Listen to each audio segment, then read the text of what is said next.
Je voudrais aujourd'hui commencer avec vous une introduction.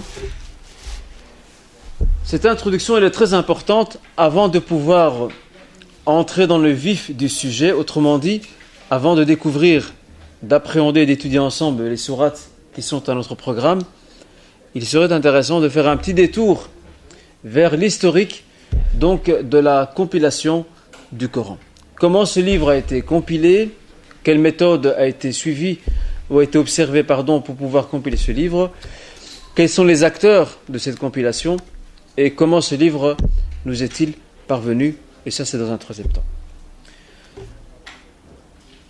Premièrement, rappelons la situation de l'Arabie de l'époque, car le prophète Mohammed sallallahu alayhi wa sallam, donc que la paix de Dieu soit sur lui, donc il est issu de l'Arabie, de la Mecque.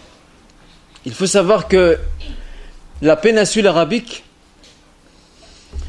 c'est un très grand territoire désertique.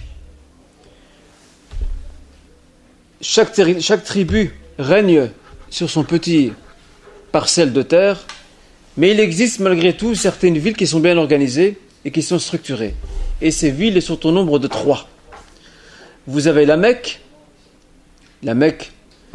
qui abrite en son sein donc le temple sacré, la Kaaba. Vous avez Médine, qui avant l'islam et avant l'émigration s'appelait Yathrib. Et vous avez aussi la ville de Taïf, qui est pas loin de la Mecque, qui est aussi une ville dirigée par donc, une oligarchie locale. Taïf. Pas Tarif, hein. Taïf. Donc Taïf. Le prophète est issu de la Mecque. Et à l'époque, la plupart des Arabes dans la péninsule arabique étaient des gens illettrés. Ils ne savaient ni lire ni écrire. L'art de l'écriture et cette culture étaient très peu développés dans la péninsule arabique.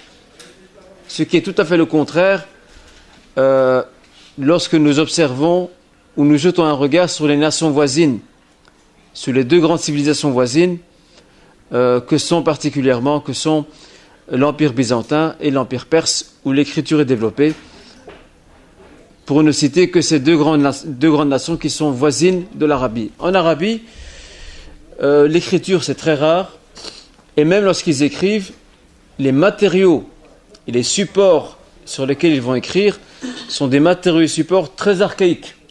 C'est pas développé. Mais les Arabes ont un avantage capital dans l'histoire. Vu que l'écriture n'est pas développée, ils ont en revanche une excellente mémoire. Parce qu'ils n'ont pas le choix. Quelqu'un qui perd un atout, il en gagne un autre. Regardez les personnes non-voyantes, elles ont le sens du toucher très développé. Parce qu'à partir du moment où Dieu ôte à quelqu'un quelque chose, il lui donne autre chose en compensation. Eh bien, par analogie ici, ou par comparaison, approximative bien entendu, les Arabes à l'époque n'avaient de choix pour retenir leurs événements que de se baser sur leur mémoire. Et c'est pour ça que leur mémoire était très développée. Quelqu'un qui travaille beaucoup sa mémoire, qui se base très peu sur des écrits, il aura une excellente mémoire, parce qu'il a un exercice, c'est un exercice mental qui est entretenu, qui est alimenté, et qui fait que cette personne-là aura plus facile à retenir qu'une personne qui a l'habitude de se reposer sur des écrits. Et de nos jours, malheureusement, la mémorisation, ou cette faculté de mémorisation se perd.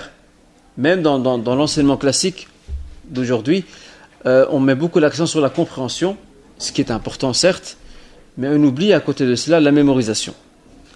Et c'est pour ça que beaucoup de nos jeunes, beaucoup de nos étudiants, de nos universitaires, n'ont plus une très bonne mémoire. Pourquoi ? Parce qu'ils se basent beaucoup sur la compréhension. Donc à l'examen, eh bien, ils ne font que retranscrire, à part les quelques définitions qu'on leur demande, le reste, ils ne font que retranscrire ce qu'ils ont compris donc de la matière, en respectant bien sûr l'esprit de ce qui a été enseigné à travers ces cours et ces matières qu'ils ont reçus lors de leur formation et de leur cursus. Ce n'est pas le cas pour une personne qui travaille sa mémoire constamment. C'était le cas des Arabes. Et à titre indicatif, les Arabes aussi à l'époque n'avaient pas de calendrier. Les Byzantins en avaient un, les Perses en avaient aussi, mais les Arabes n'avaient pas de calendrier. Alors qu'est-ce qu'ils faisaient? Ils rattachaient leur histoire, ou ils dataient leur histoire selon des événements. Le prophète Mohammed sallallahu alayhi wa sallam, il est né l'année de l'éléphant. Il est né l'année de l'éléphant, et c'est l'année durant laquelle donc ce gouverneur du Yéménite du nom de Abraha a mené une expédition avec une troupe et aussi un éléphant pour détruire le temple sacré de la Mecque. Et c'est un événement qui a été immortalisé par le Coran, que nous retrouvons dans une sourate qui porte bien son nom, qui s'appelle la sourate l'éléphant. Si vous y retournez, vous allez voir que cette sourate expose dans une certaine brièveté cet événement. Et bien d'autres faits qui se sont passés en Arabie, eh bien, nous retrouvons, nous pouvons relever que les Arabes retenaient les événements, retenaient leurs dates historiques, donc inoubliables, en fonction de ces événements. Alors maintenant, quels étaient donc les principaux supports sur lesquels le prophète va s'appuyer pour pouvoir préserver la révélation coranique qui descend progressivement? Alors le premier de ces supports, et le plus important, c'est la mémoire, la mémorisation. C'est le plus important. Donc la mémorisation, c'est la pièce maîtresse de la préservation du Coran. Je l'ai dit là tout à l'heure, j'ai expliqué la raison, car à l'époque, comme nous l'avons indiqué il y a quelques instants, la plupart des Arabes étant illettrés, ils retenaient plus facilement de mémoire à défaut de savoir et de pouvoir lire et écrire. Néanmoins, il y avait malgré tout quelques scribes, quelques disciples et compagnons et apôtres du prophète qui savaient lire et écrire. Ils faisaient partie de ces rares personnes privilégiées qui ont eu accès à l'écriture, à l'instruction, à l'écriture et à la lecture, et qui étaient à même de pouvoir retranscrire certains versets. Le problème étant que les matériaux utilisés restent et subsistent comme étant des matériaux très archaïques. Qui a une idée de ces matériaux qui étaient utilisés à l'époque pour pouvoir retranscrire les versets coraniques et les sourates qui descendaient progressivement? Qui sait me donner une idée? Non. La pierre, l'argile, pardon? Des pierres, la peau omoplate, des peaux tannées, des branches. Là où ils pouvaient graver ces versets, ils le faisaient. Parce que à l'époque, comme je disais, l'Arabie était très en retard sur ce plan-là, par comparaison avec les nations voisines, et je le rappelle tout le temps, entre autres l'Empire byzantin et perse, qui étaient quand même deux civilisations assez avancées de leur époque. Le prophète reçoit donc la révélation, la descente des versets. Il donne des consignes à certains de ses compagnons, disciples et apôtres, pour pouvoir retranscrire ces versets. Il les oriente quant à l'emplacement où il faut mettre tel verset, telle sourate, etc. Qui a une idée de quelques noms de ses compagnons qui étaient les scribes et secrétaires du prophète, qui faisaient partie de ces rares personnes privilégiées, sachant lire et écrire? Qui a une idée qui sait me citer un ou deux noms de ces compagnons-là?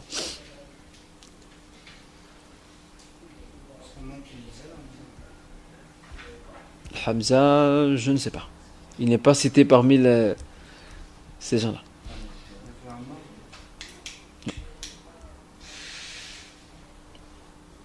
Il y a des noms très connus. Non, Abraham, c'est Abraham, c'est un prophète, c'est bien avant. Déjà Ali, le cousin et gendre du prophète, faisait partie des scribes. Qui d'autre? Oui. Abu Bakr, oui, dans un certain degré, même si lui n'a pas participé donc à la retranscription du Coran. Il y a aussi Zayd ibn Thabit. Zayd, donc Z-A-Y-D, ibn Thabit. Je vous rassure, vous allez recevoir donc des feuilles par après. Donc, si vous voulez prendre. Non, c'est pas le fils adoptif. Non. Ça, c'est le fils adoptif, il s'appelait Zayd ibn Haritha.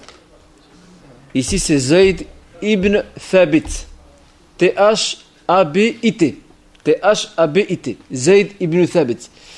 Zayd ibn Thabit fait partie aussi des scribes. Parmi les scribes aussi du prophète, il y avait un autre compagnon dénommé, ou portant le nom de Abu Moussa al-Ash'ari. Abu Moussa al-Ash'ari.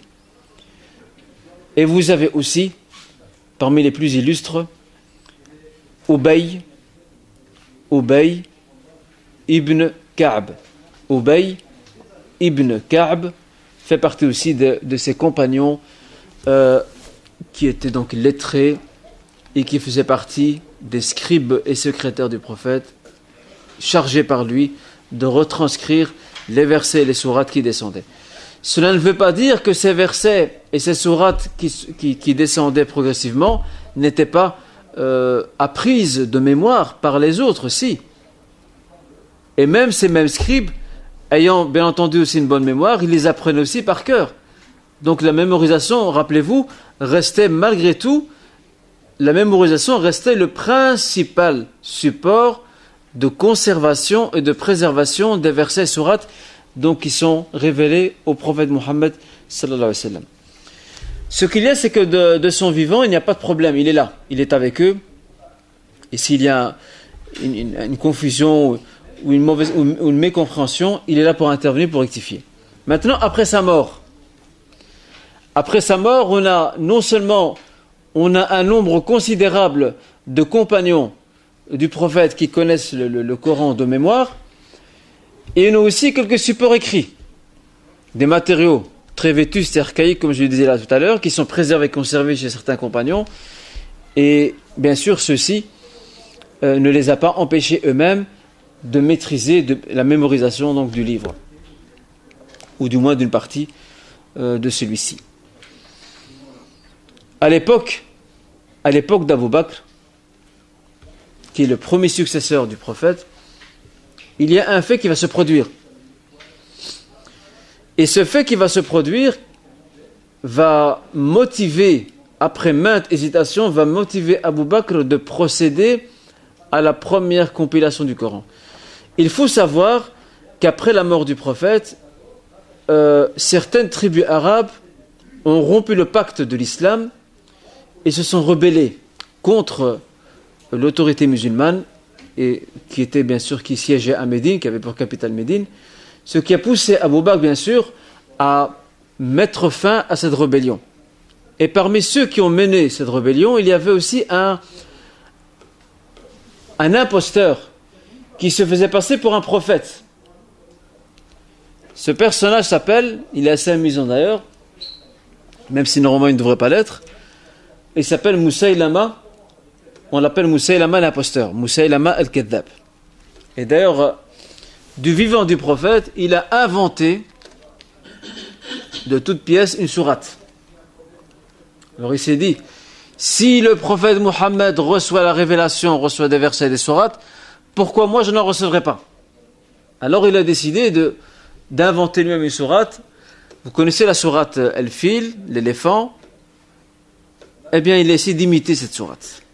Mais bon, il y a une très grande marge à l'infini entre ces versets divins inspirés par Dieu, révélés par Dieu à son messager, et cette œuvre humaine qui est celle de ce personnage qui cherche à se faire passer pour un prophète. Alors, je vous laisse imaginez cette sourate qu'il a inventée de toutes pièces, parce qu'il lui faut une preuve pour pouvoir convaincre ses nouveaux adeptes. Et tout imposteur doit convaincre ses prochains, parce qu'il n'a pas de miracle entre ses mains. Alors il a décidé d'imiter la sourate l'éléphant, que nous avons dans le Coran. Alors, quels sont ces versets? Comment a-t-il, ou plutôt, quels sont les versets qu'il a inventés? Comment les a-t-il inventés? C'est très simple. Il va nous faire tout simplement, d'une façon très basique, il va procéder à une description de ce qu'est l'éléphant. Il n'y a rien de nouveau à ça. Tout le monde sait ce qu'est un éléphant, à quoi il ressemble. Mais lui, à court de preuves et d'arguments, pour pouvoir convaincre ceux qui vont le suivre, il faut bien qu'il leur donne quelque chose. Ne fût-ce qu'une bêtise, tant que certains faibles d'esprit mordent l'hameçon, le reste suivra. Alors écoutez cette sourate qu'il a inventée. Écoutez bien, je rappelle, ce n'est pas une sourate du Coran, c'est une fausse sourate. Il dit Al-Fil, wa ma adraka mal fil, l'éléphant. Ici seulement tu savais ce qu'est l'éléphant. Lahu khurtumun tawil, il a une très longue trompe. Ya'kulu kathiran wa la yadharu illa qalila. Il mange beaucoup et il laisse très peu. Ça, si vous voulez que je vous résume la sourate qu'il a inventée. Il n'y a rien de spécial là-dedans. Il n'a rien apporté de nouveau. Il n'y a pas de message novateur dans ce qu'il dit. Et c'est pour cela qu'il était source de moquerie de la part de la plupart des gens sensés et raisonnables qui l'ont écouté. Mais malgré tout, après la mort du prophète sallallahu alayhi wa sallam, il va se faire pas mal de partisans, des gens ignorants, faibles d'esprit, qui vont quand même le suivre. Certains qui ont peut-être certains intérêts particuliers, qui le suivront également. Et ça va pousser Abu Bakr à mettre fin à cette rébellion et à rétablir l'ordre au sein de la péninsule arabique qui est acquise à l'islam dans son entièreté. Et durant cette bataille qui s'appelle la bataille d'El Yamama, El Yamama c'est une région en Arabie qui porte jusqu'à aujourd'hui, elle porte toujours le même nom.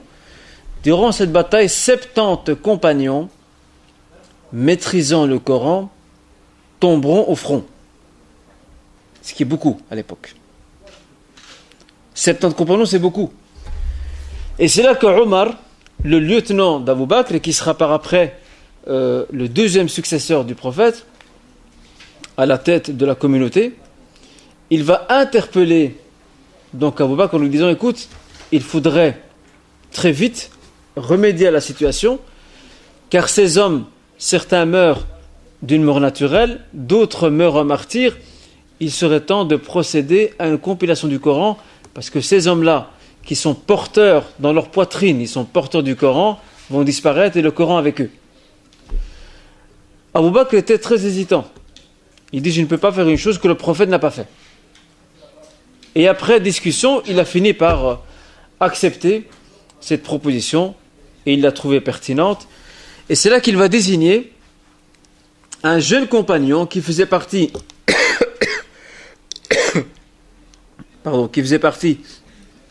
donc des scribes du prophète et que nous avons cité là tout à l'heure, Zayd ibn Thabit sera choisi par Abu Bakr pour procéder à la première compilation du Coran. Alors Zayd, pourquoi Abu Bakr l'a-t-il choisi? Abu Bakr va énoncer les raisons pour lesquelles il l'a choisi. Il les a résumées dans 4 raisons. Il lui a dit, tu es quelqu'un de jeune, tu es quelqu'un de dynamique, tu es mature. Autrement dit, on sait que tu ne prendras pas cette mission à la légère. Troisièmement, tu es irréprochable. Tu as cette conscience morale et religieuse qui t'accompagne et qui te motivera dans cette tâche et cette mission qui te sera confiée. Donc, tu n'auras pas droit à la négligence. Et quatrièmement, tu faisais partie des scribes du prophète sallallahu alayhi wa sallam. Qui sait me rappeler les 4? Où sont les bonnes mémoires?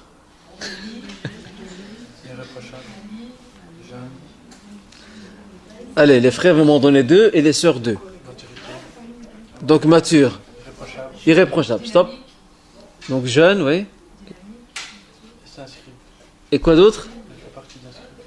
On va laisser les sœurs. Ça a été dit. Ici, entre guillemets, le camp des frères, ici, il vous a donné 2. Il vous a dit, donc, mature, et également, donc, irréprochable, c'est ça. Les sœurs, de leur côté, nous ont donné 1, nous ont avancé un seul, qui est, donc, le fait qu'il était jeune et dynamique. Et voilà, scribe, bien sûr. Scribe. Donc, 4, je les rappelle. Premièrement, tu es jeune, tu es mature, tu es irréprochable et tu faisais partie des scribes du prophète sallallahu alayhi wa sallam. Et je ne vous cache pas que cette mission qu'Abu Bakr a conférée à Zayd était une mission très difficile parce qu'il n'a pas droit à l'erreur. Il ne peut pas se tromper dans le livre de Dieu, c'est pas possible. Alors, il va mettre sur pied une méthode de travail. La méthode est très simple. Il va se baser sur les 2 principaux supports de conservation du Coran qui étaient de vigueur à l'époque du prophète sallallahu alayhi wa sallam et qui sont la mémorisation et deuxièmement donc les matériaux écrits, vétustes auxquels nous avons fait allusion là tout à l'heure. Première chose. Deuxièmement, chaque fois que quelqu'un lui ramène un fragment de verset ou une sourate, il demande à cette personne de ramener 2 témoins qui peuvent attester qu'eux aussi étaient présents à l'époque où ce verset, au moment où ce verset, ou ces versets, ou cette sourate est descendu ou sont descendus donc auprès du prophète sallallahu alayhi wa sallam. Et je vous rappelle en passant que Zayd ibn Thabit lui-même connaît le Coran de mémoire. Mais regardez la précision. Il ne faut pas qu'il y ait d'erreur. Ça, c'est la deuxième chose. La troisième chose, il va se servir des versions personnelles qu'avaient certains compagnons. Certains compagnons avaient des versions personnelles de Coran. Ils ont écrit eux-mêmes, pour eux. C'est un truc privé. Parmi eux, le compagnon Abdullah ibn Mas'ud. Abdullah ibn Mas'ud. Fait également partie de sa méthode le fait d'être épaulé par d'autres compagnons qui eux aussi maîtrisent le Coran afin de les prendre comme consultants. Et parmi ceux-ci, nous avons ceux qu'on a cités tout à l'heure, qui est aussi des scribes, Ali ibn Abi Talib, Abu Musa al-Ash'ari, Ubay ibn Ka'b et d'autres également.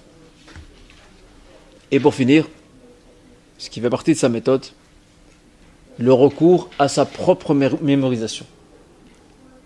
Il va soumettre à un examen critique tout ce qu'il reçoit comme matériau, tout ce qu'il entend. Il va se fier à sa propre mémorisation. Il va la comparer aux versions qu'il a entre ses mains.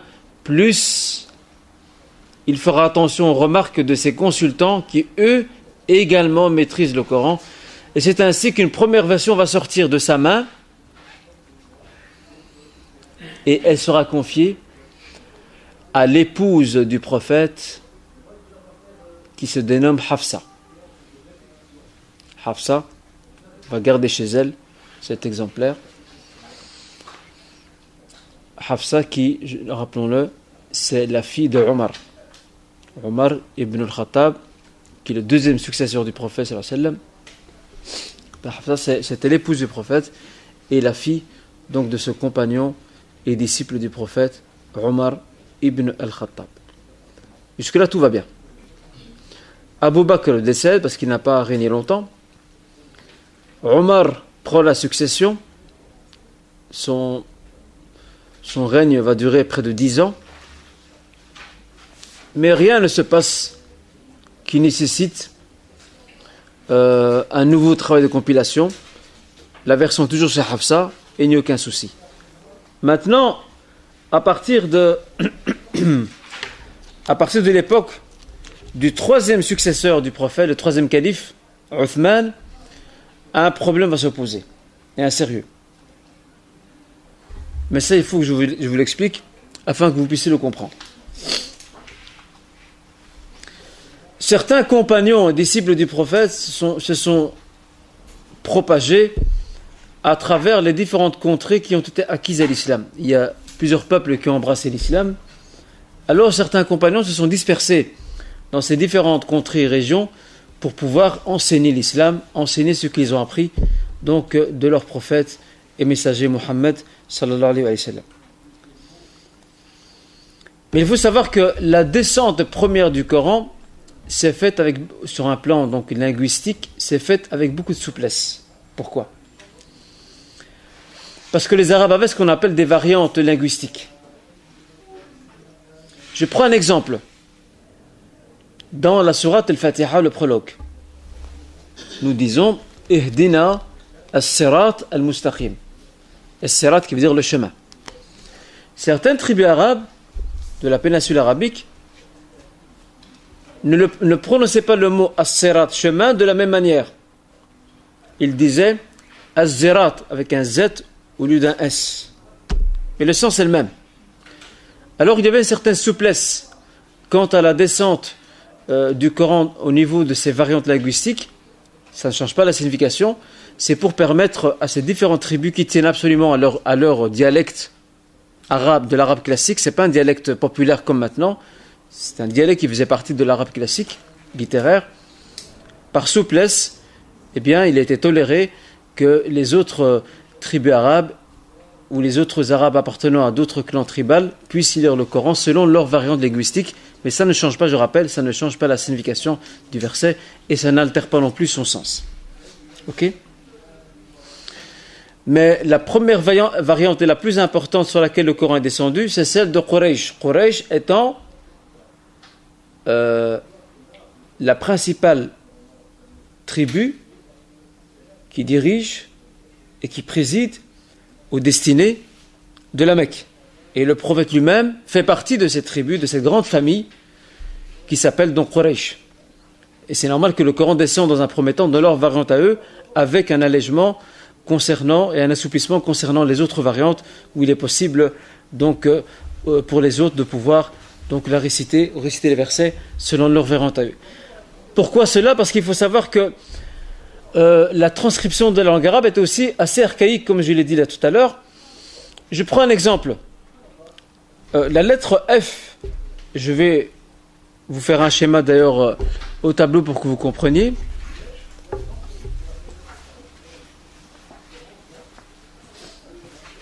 Donc la lettre F, c'est comme ça. Aujourd'hui, elle est comme ça, il y a un point dessus. Ça, c'est F.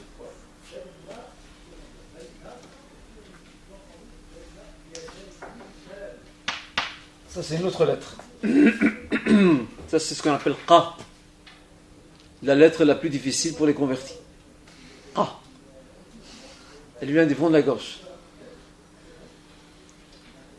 Mais à l'époque, il n'y avait pas ça. Ça s'écrivait comme ça, tout simplement.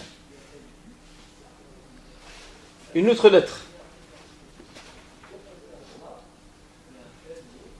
Celle-ci. Je vous rassure, ce n'est pas un récipient. C'est juste une lettre. La lettre T.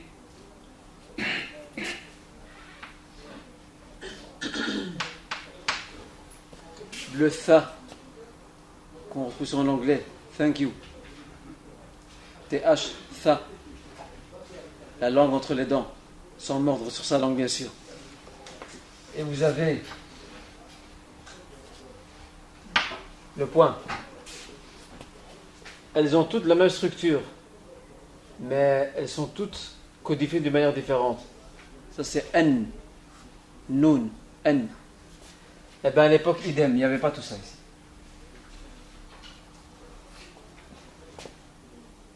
Bon, là, je vous mets la forme standard. Sinon, elle prend une certaine forme lorsqu'elle est mise dans un mot. Elle prend une certaine forme. Un exemple, pour être concret, nous avons un verset dans la sourate Les Cloisons, les appartements.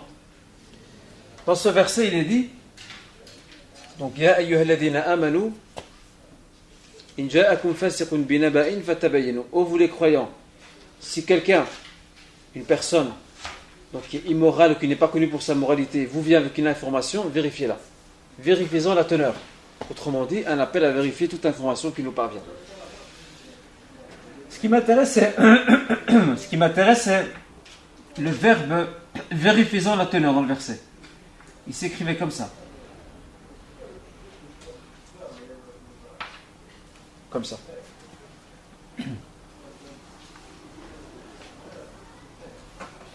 C'était comme ça. La seule différence près, c'est que je peux faire ça. C'est quoi ça encore, cette lettre? F. Très bien. Et ça ici? Il y en a un que je ne vous ai pas donné.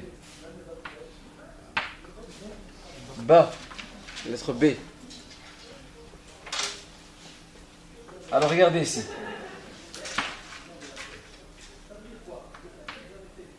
Aussi la lettre Y aussi. Vous voyez, il y a beaucoup. Hein. Voilà. Ça donne fa, ta, ba, ya, nu.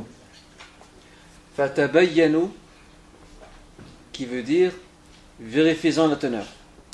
Je vais reprendre la même structure, mais je vais vous la codifier d'une autre manière.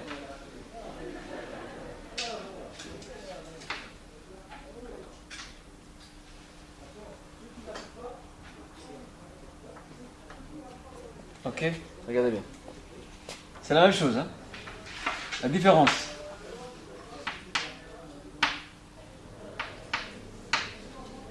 Ah, non, c'est pas ça que je voulais.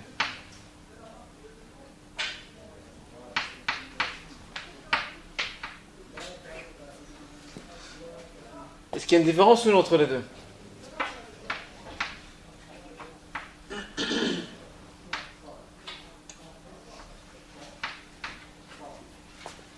Fa, ta, ba, ça c'est Y, ya, nu.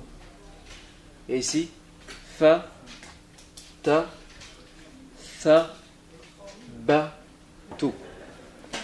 Pourtant, les deux mots veulent dire la même chose. Fatabayyanu, la structure est la même, mais la manière de le codifier est différente. Fatabayyanu, fatathabbatu, ça veut dire la même chose. Ça, c'est un exemple. Hein. J'essaie de vous simplifier parce que les variantes du Coran, c'est carrément une science. Donc, c'est assez complexe. Mais pour vous résumer, pour un peu caricaturer, pour que vous compreniez qu'il y avait une souplesse au niveau des variantes linguistiques pour pouvoir prononcer certains mots et certains versets donc, du Coran. Eh bien, ça va poser un problème à l'époque du prophète, non, parce que les Arabes sont là, ils se respectent mutuellement quant à leurs variantes respectives. Mais après que certains compagnons se propagent dans des contrées et régions et enseignent le Coran, ça va poser un problème. Pourquoi? Parce que certains de ces musulmans qui ont fraîchement adhéré à l'islam, ils vont diverger entre eux, se controverser quant à la manière de prononcer tel mot ou tel mot. Il y aura des petits conflits entre eux.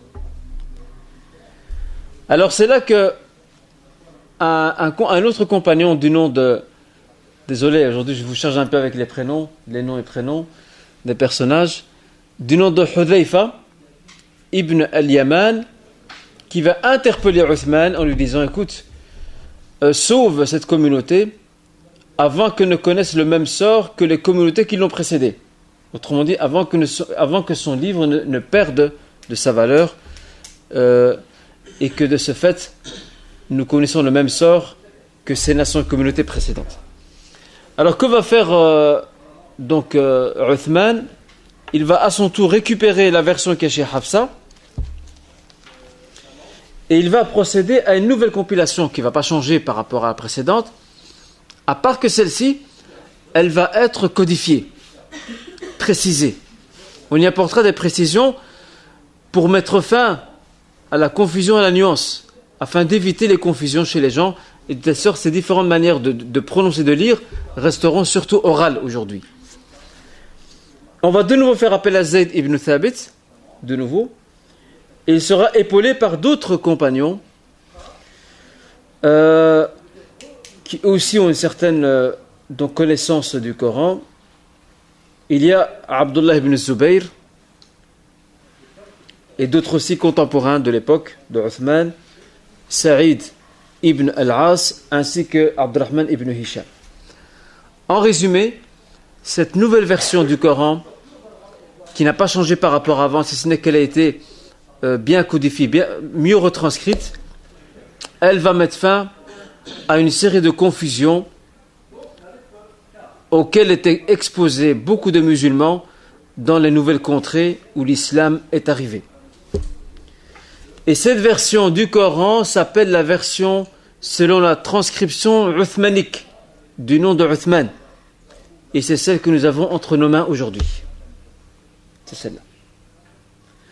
Donc on n'a pas dû attendre un siècle ou 2 siècles pour compiler le Coran. Ça s'est fait de son vivant déjà. Et après sa mort directement, il y a eu un premier essai de compilation. Et la perfection est arrivée à l'époque donc de Uthman, qui a demandé de ne retenir que la variante du peuple du prophète ou de la tribu de laquelle était issu le prophète, autrement dit Quraysh. Je voudrais vous citer maintenant, avant ça, est-ce qu'il y a des questions par rapport à ce point? Peut-être que ce point n'a pas été compris. Est-ce que le prophète a écrit lui-même? Non, le prophète était illettré. Est-ce qu'il n'a pas reçu un message, mais en même temps de lui donner l'écriture? Non, le prophète recevait la révélation, il était inspiré, recevait la révélation, mais il ne savait ni lire ni écrire. Donc il transmettait cela oralement donc, à ses compagnons qui étaient autour de lui. Je ne sais pas si j'ai bien compris, la révélation, ça c'était pendant 23 ans. C'est ça, pour 23 ans. La nuit du destin, c'est quand elle était compilée, le Coran était compilé. Non, la nuit du destin, c'est la nuit durant laquelle, bien sûr, selon notre croyance à nos musulmanes, le Coran dans son entièreté a été révélé au premier ciel. Et après, l'ange Gabriel, bien sûr sur ordre divin, transmet les parties du Coran, des sourates, des versets, sur une période couvrant donc 23 années. C'est pas descendu d'une façon intégrale en un coup.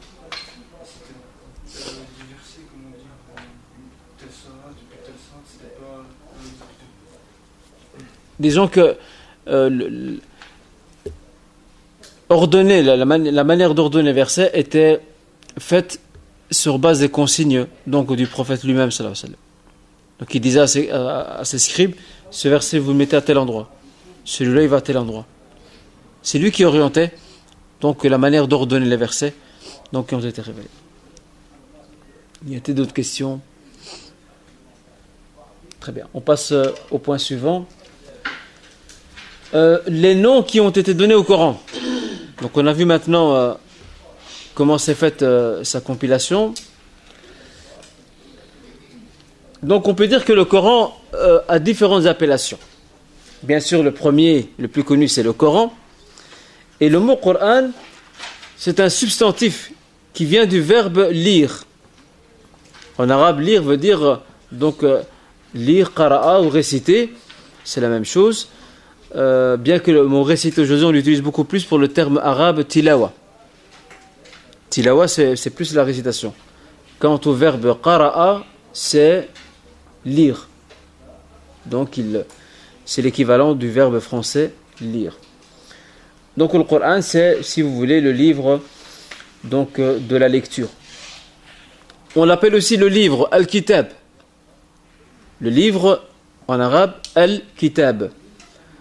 Également, parmi les noms donnés au Coran, c'est Al-Furqan, le discernement. Parce que ce livre, à travers tous ses enseignements, il discerne entre la voie droite et celle qui est déviante, entre le vrai et le faux, entre ce qui est bien et ce qui est répréhensible. On l'appelle également le rappel al-dhikr, car le Coran est un rappel constant pour l'homme. À chaque fois que vous le lisez, à chaque fois que vous le méditez, vous en tirez un nouveau rappel.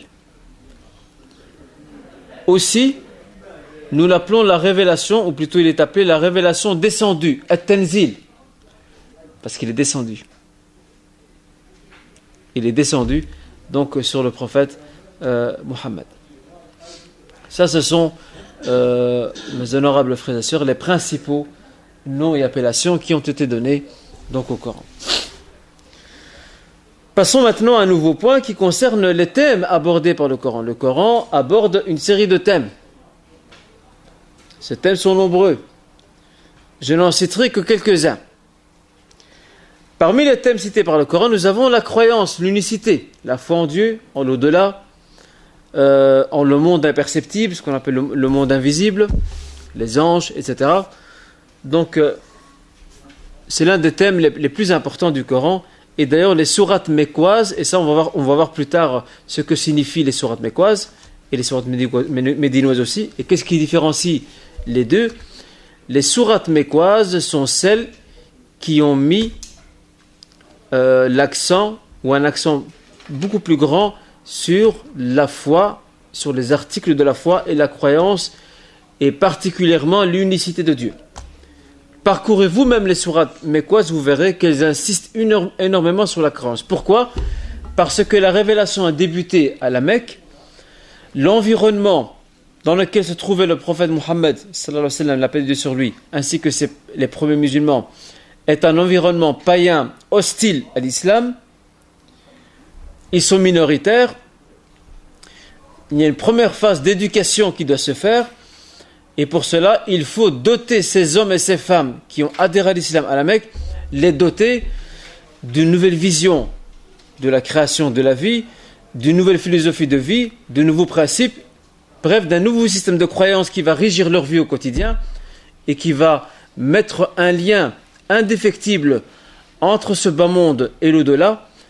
Et ça, c'est la tâche et le travail des sourates mécoises. Et d'ailleurs, je vous invite, à titre informatif, je vous invite à parcourir donc quelques sourates mécoises et vous verrez qu'elles mettent beaucoup l'accent sur la croyance et en même temps elles critiquent et elles épinglent une série de déviances sociales et morales qui étaient présentes dans la société mécoise, telles que l'infanticide, le fait d'enterrer les filles vivantes, l'injustice, l'oppression, également la domination donc arbitraire, etc. Donc tout ça vous retrouvez dans la sourate mécoise, il suffit de les parcourir, vous verrez ça par vous-même. Donc il était question ici de former ce nouvel homme musulman, cette nouvelle personnalité musulmane, à partir de la Mecque. C'est le point de départ. Alors ma question, combien de temps a duré la révélation durant la période mécoise? Parce qu'il y a deux périodes, la période mécoise et médinoise. Qui sait me dire combien a duré la révélation durant cette période mécoise? Combien d'années? 10 ans. Plus que 10 ans. Qui a dit 13 ans? Très très bien. 13 ans. 13 ans à la Mecque et 10 ans à Médine. Ça fait combien? 23 ans. 23 ans de révélation. D'accord? Donc c'était l'un des thèmes les plus importants. Aussi, parmi les thèmes abordés par le Coran, nous avons l'éthique. L'éthique, la morale, le comportement, la conduite. Que cette éthique soit une éthique privée, individuelle, ou qu'elle soit sociale et collective. Parce qu'il n'est pas question uniquement de faire en sorte que je sois quelqu'un de courtois et de gentil et de bien élevé. Encore, et j'ai des responsabilités envers ma société, ma communauté. Et c'est l'une des vocations de cet enseignement éthique que nous retrouvons dans le Coran. Donc il y a un très grand volet qui est consacré à l'éthique. Également parmi les thèmes du Coran, les devoirs institués. La prière, le jeûne, l'aumône légale, le pèlerinage et d'autres devoirs qui ont été institués et qui bien entendu forment cet ensemble de rituels et d'actes cultuels que le croyant accomplit pour célébrer son adoration de Dieu et aussi pour le glorifier et lui reconnaître sa grâce et le remercier. Nous avons également parmi les thèmes les transactions et relations sociales. Ça, c'est l'apanage des sourates médinoises. Le mariage, le divorce, l'enterrement, les dépenses familiales, tout ça, nous retrouvons cela dans les sourates médinoises. Pourquoi? Parce qu'à Médine, il y a une société naissante. À la Mecque, les musulmans sont minoritaires. On peut même dire qu'ils sont pratiquement plus chez eux, alors que c'est leur terre natale. On leur fait comprendre, vous n'êtes plus les bienvenus chez vous. Eh bien,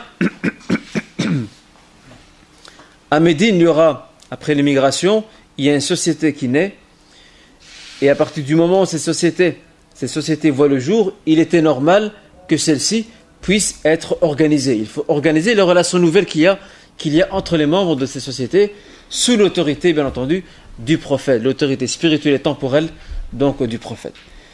Et il y a une série, comme je disais, une série de préceptes qui vont être mis en place pour pouvoir régir ces nouvelles relations, qu'elles soient commerciales, sociales, comme le mariage, et ainsi de suite.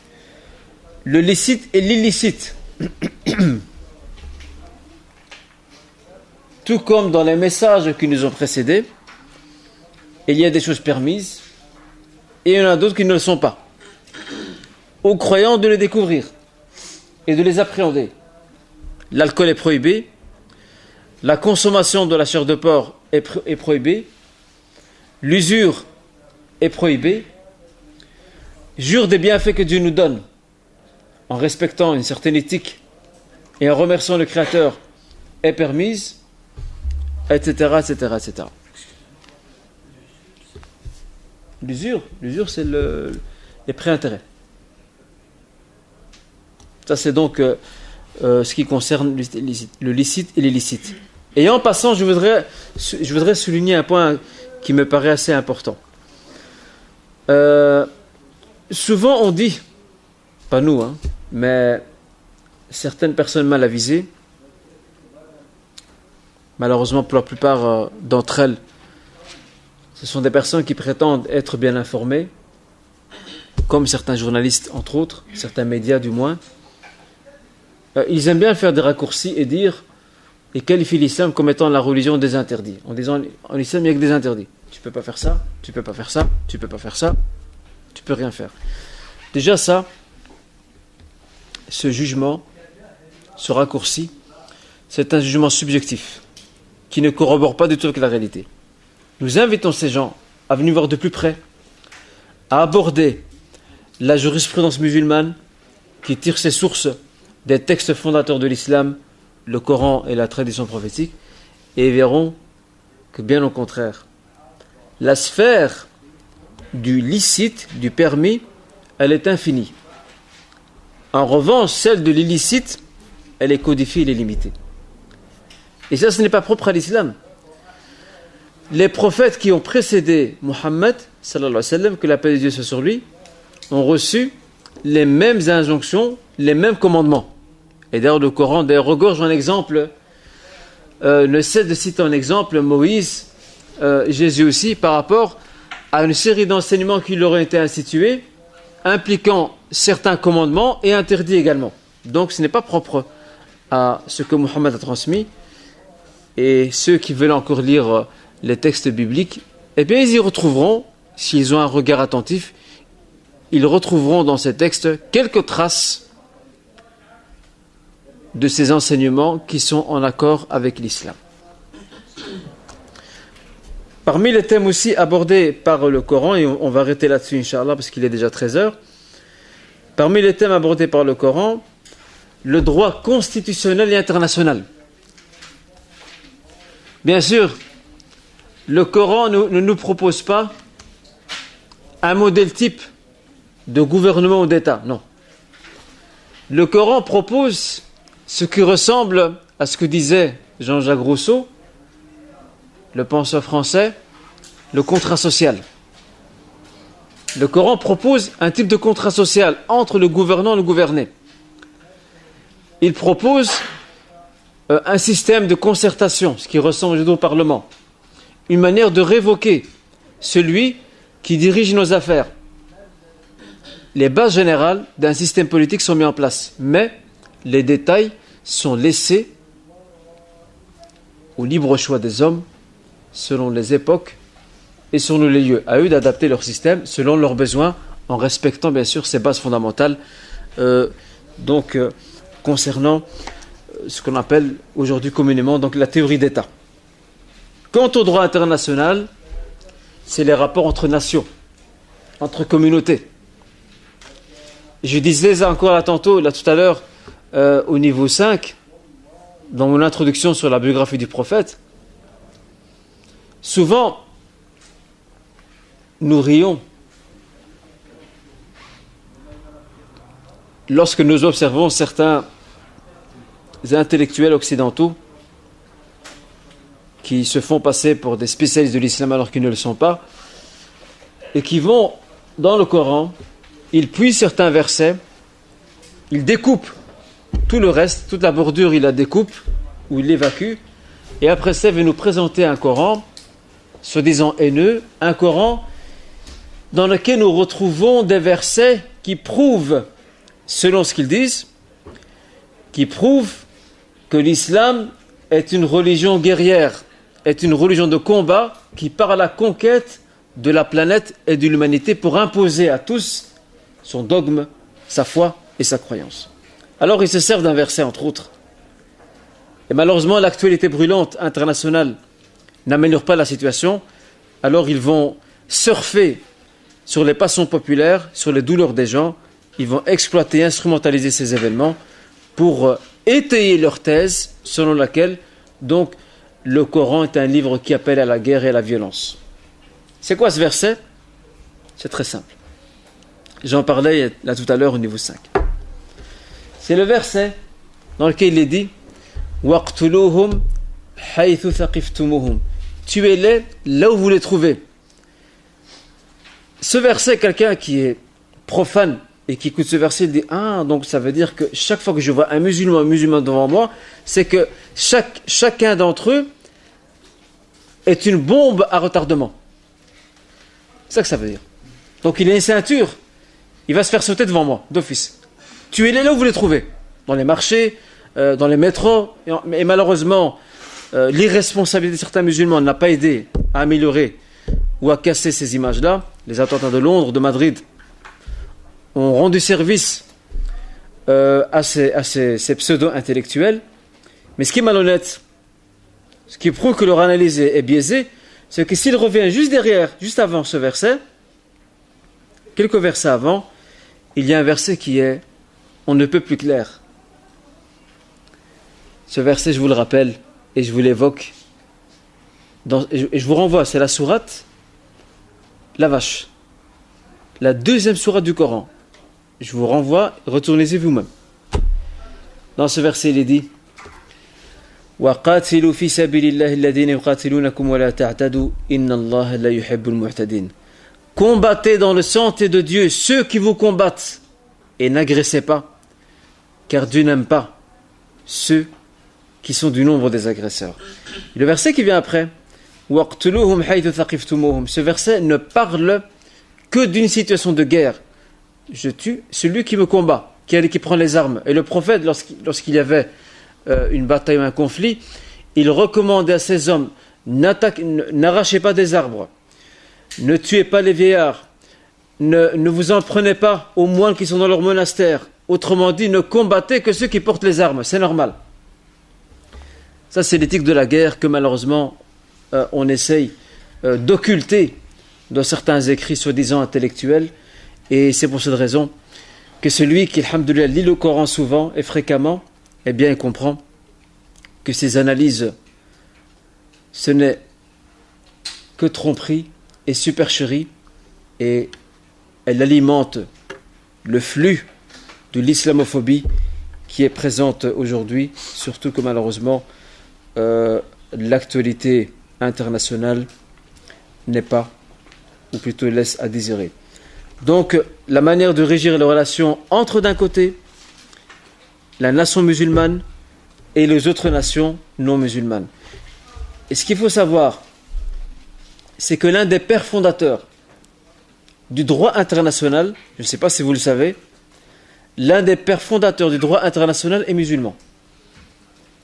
C'est un éminent juriste musulman qui s'appelle Muhammad ibn al-Hassan al-Shaybani. Muhammad ibn al-Hassan al-Shaybani.